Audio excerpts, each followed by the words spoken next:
Rechtzeitig zur Hamburger Taktika im Februar 2025 hatten Tim und ich unsere Summoners-Spielplatte fertiggestellt, sodass ihr unser verrücktes Labyrinth dort live erkunden konntet. Ergänzend dazu möchte ich in den folgenden Minuten auf die letzten Bastelschritte des Mammut-Projektes eingehen, unsere bemalten Summoners-Modelle zeigen, euch die angepassten Regeln vorstellen und verraten, wo ihr die Platte demnächst noch live erleben könnt. Und damit moin moin und herzlich willkommen zum TWS. Nachdem Tim und ich vor Weihnachten die Ranken auf die Mauern hatten wuchern lassen, ging es Anfang des Jahres nur noch um die Begrünung und ein paar letzte Details. Nur noch ist in dem Fall natürlich stark untertrieben, denn Grasflächen und Grasbüschel pflanzen sich ja nicht von selbst. Hinzu kamen dann noch einige Airbrush-Arbeiten. Mit verdünnten Inks hatte ich auf Boden und Mauern hier und da braune und moosgrüne Schatten gesprüht, um vor allem die unifarbenen Bodenbereiche aufzulockern. Danach hat Tim unserer Platte in tagelanger Kleinarbeit den letzten Schliff gegeben, indem er nicht nur unzählige Schädel, sondern auch mehrere Items verteilte. Angelehnt an das Brettspiel Das verrückte Labyrinth hat er zum Beispiel eine Karte, einen Geldbeutel und vieles mehr im Labyrinth versteckt. Dazu gab es dann auf der Taktika quasi Suchkarten und jeder Spieler oder Zuschauer, der alle Items von den Karten fand, bekam eine schokoladenlastige Belohnung. Gerade Kinder hatten daran natürlich einen Riesenspaß. Als spielbare Fraktionen hatten Tim und ich uns für Erde und Wasser entschieden und jeweils die großen Adept-Starterboxen bemalt, die uns freundlicherweise von NetherRealm Industry zur Verfügung gestellt wurden. Da Erde vor Jahren meine erste Summoners-Fraktion war und ich sie entsprechend schon bemalt hatte, setzte ich mich mit der Airbrush an die Wasserminiaturen. Monster sind einfach ideal, um sie mit weichen Farbverläufen und etwas Trockenbürsten cool in Szene zu setzen. Tim hatte entsprechend die Erde-Miniaturen bemalt und sich bei deren Details dann völlig ausgetobt, wie ich finde.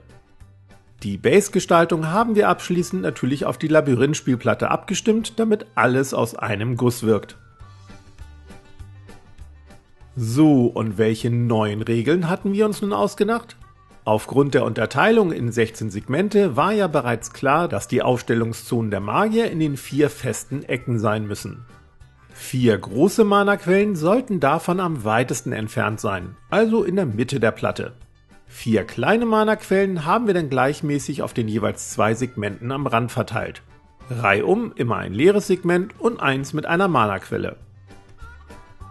Die Magier starten dann am Fuße der Treppen, was fast die Mitte der Segmente darstellt. Wichtig ist beim Aufbau des Labyrinths zudem, dass die Magier zunächst nicht diagonal zur Mitte laufen können, sondern sich erstmal zwingend auf die Segmente am Rand bewegen müssen. Aufgrund der Mauern im Labyrinth entfällt beim Beschwören neuer Kreaturen übrigens die übliche Sichtlinienregel. Für den Kontrollwurf zählt aber weiterhin die Luftlinienentfernung zum Magier. Zwar haben wir bewusst keine fliegenden Kreaturen eingesetzt, aber sollte das irgendwann mal der Fall sein, dürfen diese natürlich nicht über die Mauern fliegen, sondern nur drumherum. Das wäre sonst einfach ein zu großer Vorteil. Die wichtigsten neuen Regeln betreffen natürlich das Verschieben der Segmente. Jeder Magier darf während seiner Aktivierung zu einem beliebigen Zeitpunkt einmal ein neues Segment von der Seite einfügen. Dabei muss er vorher die Ausrichtung des neuen Segments festlegen und es dann entsprechend hineinschieben. Innerhalb einer Runde darf eine Segmentreihe jedoch nicht hin und her bzw. vor und zurück geschoben werden. Außerdem darf in der ersten Runde nur von den Seiten geschoben werden, die an das Aufstellungssegment des Magiers grenzen. Sonst könnte nämlich der Spieler mit der Initiative seinem Gegner direkt zu Beginn dessen Mana-Quellen wegschieben. Sollte einmal eine Mana-Quelle und/oder Modelle von der Platte geschoben werden, gilt Folgendes. Die Mana-Quelle wird direkt auf der gegenüberliegenden Seite in die Mitte des neuen Segments gestellt. So bleiben immer alle Mana-Quellen permanent im Spiel. Die Modelle werden jedoch nicht mit verschoben, sondern retten sich mit einem beherzten Sprung auf das herannahende Segment. Und zwar mittig an den Rand, wobei der in dem Moment passive Spieler eine seiner Figuren zuerst aufstellen muss. Danach wird abwechselnd aufgestellt. Ist durch eine Mauer oder bereits platzierte Modelle kein Platz mehr am Rand, geht's in zweiter Reihe weiter. Und sollte sich beim Verschieben eines Segments eine Figur auf 2 Segmenten befinden, wird das Modell sachte und komplett auf das Segment verschoben, dessen Base zuvor die meiste Fläche bedeckte. Bei Gleichstand darf der Spieler des Modells entscheiden. Tim und ich werden unsere Platte übrigens demnächst gemeinsam auf der Red Lion Con in Braunschweig präsentieren. Kommt also gerne am 12. und 13. April vorbei, um dort unser verrücktes Summoners Labyrinth zu erkunden. Übrigens, dieses Labyrinthmotiv auf 20 x 30 cm Fotoleinwand ist derzeit noch beim Miniaturicum bestellbar. Es ist limitiert auf 25 Stück, genau wie die 3 anderen TWS-Motive.